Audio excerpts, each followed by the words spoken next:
তোমরা সবাই ভালো আছো তো? আজকে আমি একটা গল্প বলবো, গল্পটা শুনে বলবে কেমন হয়েছে। ভালো থাকবে আর খুশি খুশি থাকবে, আর আমার ভিডিওটাকে বেশি করে লাইক আর শেয়ার করবে।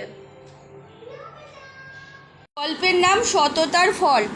একবার এক চণ্ডাল বংশে বোধিসত্ত্ব জন্মগ্রহণ করেছিলেন। বোধিসত্ত্বর বিবাহের বয়স হলে তাকে তার বাবা মা বিবাহ দেন।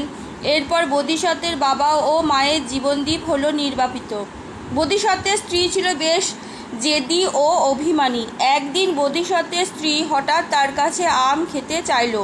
মহা বিপদে পড়লেন বোধিসত্ত্ব। সেই সময়টা আমের সময় ছিল না। বোধিসত্ত্ব তার স্ত্রীকে বললেন, শোনো, এখন তো আম পাওয়া যায় না, অন্য ফল খেতে চাইলে তা আমি এনে দিচ্ছি। বোধিসত্ত্বের স্ত্রী রেগে গিয়ে বললেন, তুমি যদি আম এনে দিতে পারো ভালো, না হলে আমি অন্য ফল খাবো না।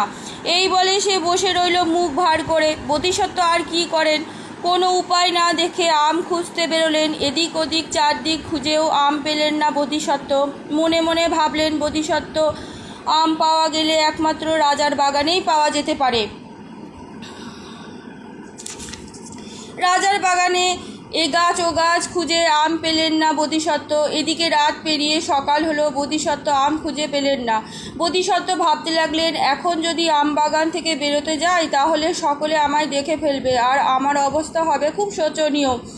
গাছের ওপর দিনটা কাটিয়ে দিই, সন্ধে হলে সকলে চোখের আড়ালে পালিয়ে যাব। ভোরবেলায় রাজা তার প্রধান পুরোহিত নিয়ে বসেছিলেন বাগানে পায়চারি করতে এসেছেন।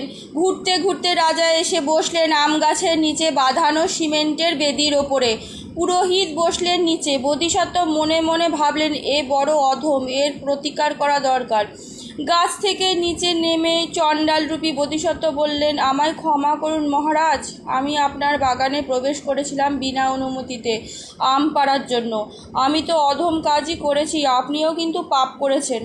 সামান্য একজন চণ্ডালের মুখে এই ধরনের কথা শুনে খুব রেগে গেলেন মহারাজ। তিনি বললেন, তুমি কি বলতে চাও বলো তো?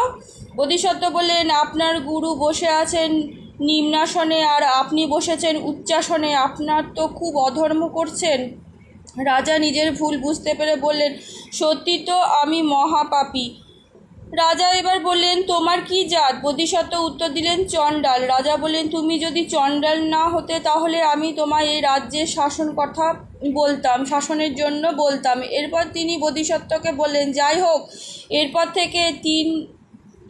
এরপর থেকে দিনে রাজ্য শাসন করব আমি, আর রাত্রিবেলায় রাজ্য শাসন করবে তুমি। তোমার মতো সৎ ও নিষ্ঠাবান ব্যক্তি সর্বদাই পূজ্য।